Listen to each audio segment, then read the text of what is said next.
J'accorde la plus grande importance à la transparence. C'est pourquoi, chaque mois, je vous présente les résultats de mes investissements et cette vidéo a pour but de vous présenter les résultats de février 2023, les montants investis, combien j'ai gagné sur chacun de mes investissements et enfin les retards et les défauts que l'on peut trouver dans mon portefeuille. Bonjour et bienvenue sur la chaîne de l'investissement. Avant de commencer, j'aimerais vous rappeler que le meilleur moyen de soutenir Investissement Facile dans sa démarche de transparence, c'est de mettre un like sur cette vidéo et de vous abonner à la chaîne YouTube. La première vidéo du genre a été celle de janvier et j'ai introduit un certain nombre de choses que je ne répéterai pas au fil des vidéos. Donc je vous mettrai à chaque début de vidéo le lien vers la vidéo précédente, ce qui vous permettra de remonter dans le temps et de voir un petit peu comment a évolué mon portefeuille. Cette vidéo se concentrera donc sur la mise à jour de mon portefeuille en février 2023. Commençons par les investissements réalisés par la société derrière Investissement Facile. En février 2023, j'ai investi dans un projet sur Baltis, ce qui porte le total investi à 8 000 €, dont 6 000 € sur Club Funding, qui m'ont d'ailleurs rapporté 59,42 € ce mois-ci. Sur le portefeuille personnel, c'est au total 148,70 € qui ont été récoltés ce mois-ci. Cela se décompose en 316,72 € pour le crowdfunding immobilier, en 324,47 € pour l'immobilier fractionné et 104,84 € pour mes dividendes. Nous allons jeter un œil sur mon portefeuille crowdfunding et aller le détailler un peu plus. Ce portefeuille de crowdfunding est aujourd'hui un portefeuille de plus de 43 000 €. Ce sont ces 43 000 € qui m'ont rapporté environ 316 € ce mois-ci, ce qui correspond à un rendement de 8,8%. Ce portefeuille est réparti sur plus d'une dizaine de plateformes. Cependant, on s'aperçoit qu'il y a un noyau dur de plateformes, de 6 plateformes plus exactement, qui composent plus de 70% de ce portefeuille. Dans la présentation de ce portefeuille, je vais me concentrer sur les plateformes sur lesquelles je suis encore actif. D'ailleurs, il y a une nouvelle plateforme, vous allez voir, qui a rejoint ce portefeuille et une plateforme que je vais exclure pour les prochains mois. Pour commencer sur ce portefeuille, ce mois-ci, j'ai investi dans 2 nouveaux projets. Un projet sur Proximea, nous allons en parler un peu plus tard puisqu'il s'agit de la nouvelle plateforme présente sur le portefeuille, et j'ai un projet que j'avais financé il y a de cela quelques semaines sur Enerflip, dont l'obligation a enfin été émise. Avant de commencer avec le détail du portefeuille, on va quand même revenir sur tous mes défauts en cours et toutes mes pertes. Alors, toutes mes pertes, ça va aller très vite, aujourd'hui il n'y en a pas. Cependant, j'ai autour de 4 000 € de prêts en défaut et j'en ai ajouté 2 ce mois-ci sur la plateforme Estate Guru qui sont passés en défaut. Globalement, sur ce portefeuille, j'estime la perte à 1 750 €. On a une perte prévisionnelle qui est encore relativement faible. Et pourtant, parce que c'est un point très important, je vais sur des plateformes qui sont particulièrement risquées. On peut voir dans la liste de mes défauts que je mettrai dans le tableau que la plupart des plateformes sont en fait des plateformes européennes sur lesquelles le taux de défaut est beaucoup plus élevé. Commençons maintenant le détail de mon portefeuille. Et on va commencer avec Club Funding. Club Funding, c'est la plateforme qui représente la plus grosse part de mon portefeuille avec une vingtaine de pourcents environ, puisque j'ai 9 000 € investis dessus. Alors, le mois dernier, je reportais qu'il y avait eu des remboursements et d'ailleurs j'en avais oublié un. J'avais oublié un remboursement partiel, ce qui fait que le montant qui était affiché le mois dernier était quelque peu faussé. Aujourd'hui, j'ai 9 000 € investis et la plateforme m'a rapporté 86,82 € le mois dernier. Globalement, sur Club Funding, il n'y a rien à signaler, tout se passe bien, je n'ai pas de projet en retard. J'ai 2 ou 3 projets qui devraient être remboursés d'ici peu de temps. Nous allons voir s'il va y avoir des retards sur ces derniers. Mais à l'heure actuelle, rien à signaler. Comme je l'avais expliqué dans une vidéo, j'apprécie beaucoup cette plateforme et je compte continuer d'en faire une de mes plateformes principales. La deuxième plateforme du portefeuille de crowdfunding, ça va être Baltis. Vous savez, Baltis, c'est aussi une plateforme que j'aime beaucoup. J'en ai fait une vidéo que je vous mettrai aussi le lien, mais cette plateforme, aujourd'hui, j'ai 5 000 € d'investis dessus au titre du crowdfunding immobilier. Je le précise parce qu'au total, j'ai 7 000 € d'investis dessus, mais on verra le reste dans la partie immobilier fractionné. Ces projets de crowdfunding, aujourd'hui, ne me donnent pas d'intérêt au mois le mois. Donc, je fais des calculs d'intérêt projetés pour essayer de linéariser un petit peu les intérêts que nous allons recevoir, parce que sinon, d'un mois sur l'autre, on va vraiment avoir des gros écarts. C'est pour ça que j'ai pris ce paradigme sur certaines plateformes, dont Baltis. Ce mois-ci, on a appris plutôt une mauvaise nouvelle pour un des projets que j'ai financé. En effet, la financière immobilière bordelaise se retrouve être en redressement judiciaire. Or, cette société avait levé des fonds sur Homunity, sur Club Funding, sur Raiser et sur Baltis. Alors, le projet Baltis n'est pas lié directement à cette société-là, mais à une société sœur. Cependant, il y a quand même de fortes chances que cette société sœur soit impactée, puisqu'elle possède elle-même des parts dans des sociétés qui sont en difficulté, comme Gosport, Gap ou encore d'autres sociétés qui ont été rachetées par le groupe FIB. Pour le moment, le projet n'apparaît pas dans les défauts puisque l'opérateur a jusqu'à juin pour rembourser et donc tant que la société qui porte le projet est toujours active, eh bien on peut pas mettre de statut en défaut. Cependant, il y a des chances pour que ce projet termine en défaut à partir de juin. La troisième plateforme dont je souhaite vous parler, c'est Fundimo. Et là, maintenant qu'on a passé la grosse mauvaise nouvelle du mois, on va aller un peu plus vite, puisque sur Fundimo, il n'y a pas grand chose à dire. Encore une fois, sur Fundimo, on est avec des revenus projetés, puisque les revenus proposés par Fundimo se font à l'échéance des projets. Sur Fundimo, nous avons des revenus projetés de 35,70 € pour 4300 € investis environ. Nous avons un projet qui est un petit peu en souffrance et dont le taux vient d'ailleurs d'être augmenté par Fundimo. Mais j'en ai déjà parlé la semaine dernière, donc je vous invite à aller voir la vidéo de la semaine dernière si vous voulez plus d'informations. La première brique s'est très bien comportée au mois de février, puisque 2 projets ont été remboursés intégralement. Ce qui fait que je passe de 11 à 9 projets financés actuellement, puisque je n'ai pas encore trouvé de projet pour réinvestir. Et la somme que j'ai d'investi sur la première brique baisse à 4100 €. Avec ces 2 remboursements, nous avons eu des revenus ce mois-ci, et ces revenus se portent à 36,45 €. C'est mon plus gros mois sur la première brique, mais ce gros mois en appellera d'autres, puisque j'ai des projets qui durent depuis un certain temps et qui n'ont pas encore délivré d'intérêt. Sur Enerfip, on commence à avoir les intérêts qui tournent. Les intérêts sont généralement annuels, ce qui fait que pendant un an, je n'ai touché que très peu d'intérêts, mais maintenant, j'en touche tous les mois, puisque j'ai investi régulièrement sur Enerfip. Ce mois-ci, sur la plateforme Enerfip, j'ai touché 15 € pour environ 4300 € d'investis. Comme je l'ai dit au tout début de la vidéo, le dernier projet que j'ai financé a vu son obligation émise ce mois-ci. Sur Razer, on va aussi avoir des revenus projetés.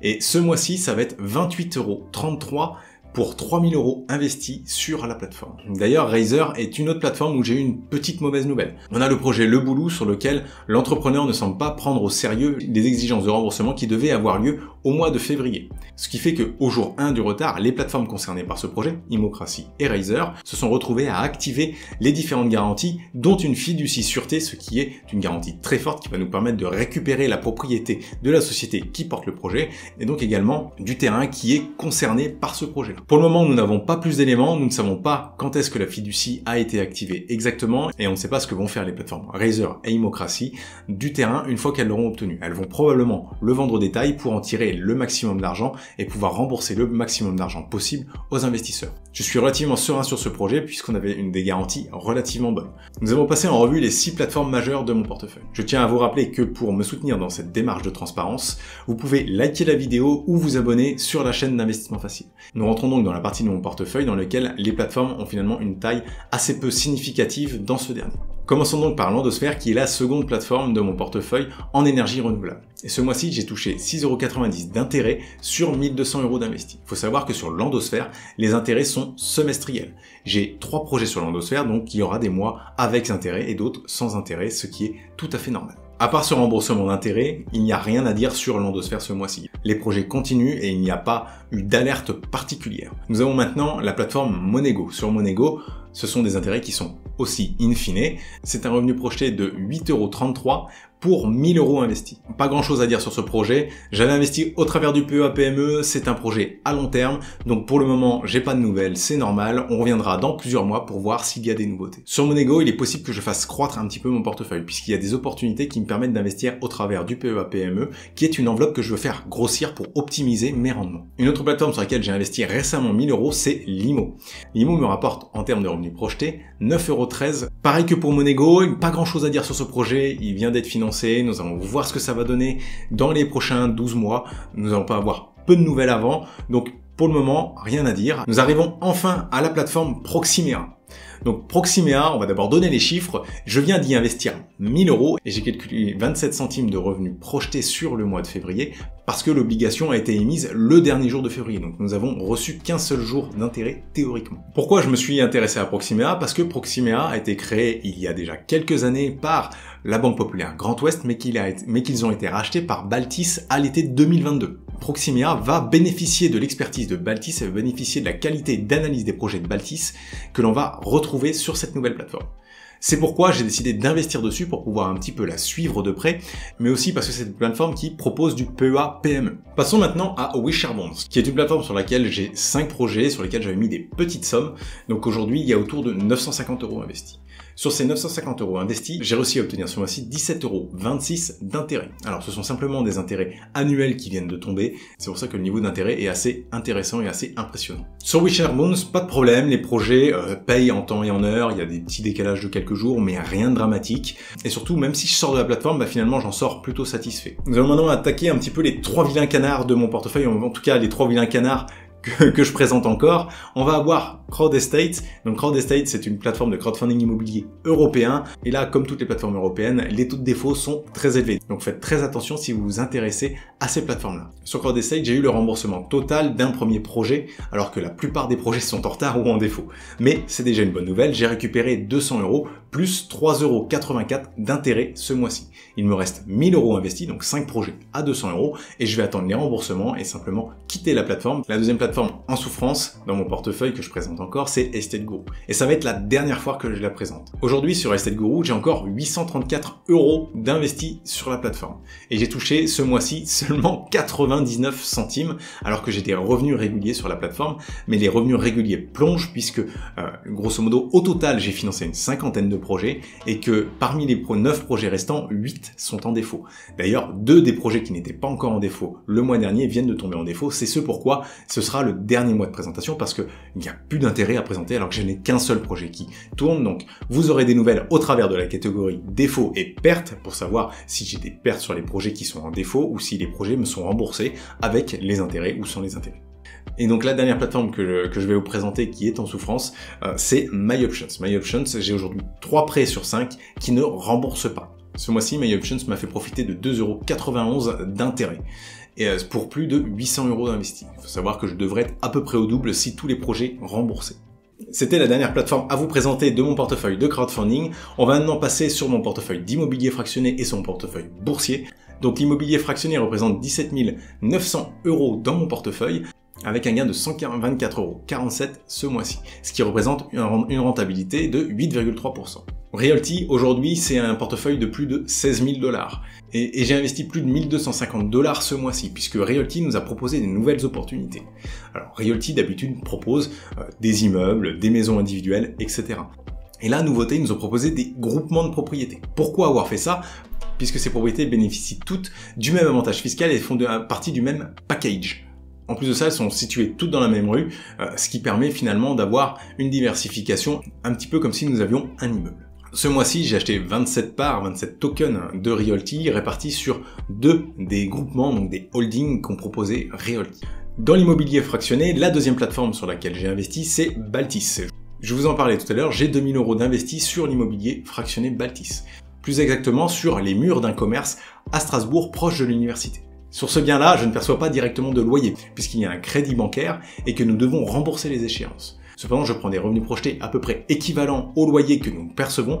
Et enfin, je vais terminer avec Brick Club, qui est une plateforme que j'ai testée avec le premier bien, sur lequel j'ai investi 300 € et qui me rapporte 1,02 € par mois.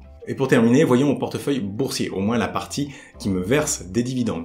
Ce mois-ci, j'ai fait un petit mouvement dans le portefeuille, donc j'ai un petit peu allégé ma position sur LDLC pour pouvoir prendre une position sur Korian. Donc j'ai vendu 50 actions du groupe LDLC pour acheter 350 actions du groupe Korian. Le groupe Korian, c'est le leader de la dépendance du secteur de la vieillesse en France. Bien qu'il y ait eu le scandale autour d'Orpea, eh bien, le secteur de la vieillesse en France va être amené à se développer. Investir dans le leader français sur ces questions-là me semble tout à fait pertinent. Sur ce portefeuille, j'ai reçu au total 104,84 € de dividendes. 70 € ont été apportés par les dividendes du groupe LDLC et 37,28 $ ont été apportés par Realty Income qui, pour rappel, donne des dividendes tous les mois. Je tiens à rappeler que ce portefeuille à dividendes n'est pas amené à bouger régulièrement. C'est un portefeuille de long terme sur lequel j'investis sur des valeurs dans lesquelles je crois qui me versent des dividendes qui sont normalement croissants pour la plupart d'entre elles. Pour en terminer, le mois de février est un bon mois. Je rappelle qu'il n'y a que 28 jours sur le mois de février et que nécessairement on touche un peu moins d'intérêt par cette mécanique-là. Donc finalement, j'ai un mois qui est très similaire au mois précédent, donc je suis pleinement satisfait de ce mois de février.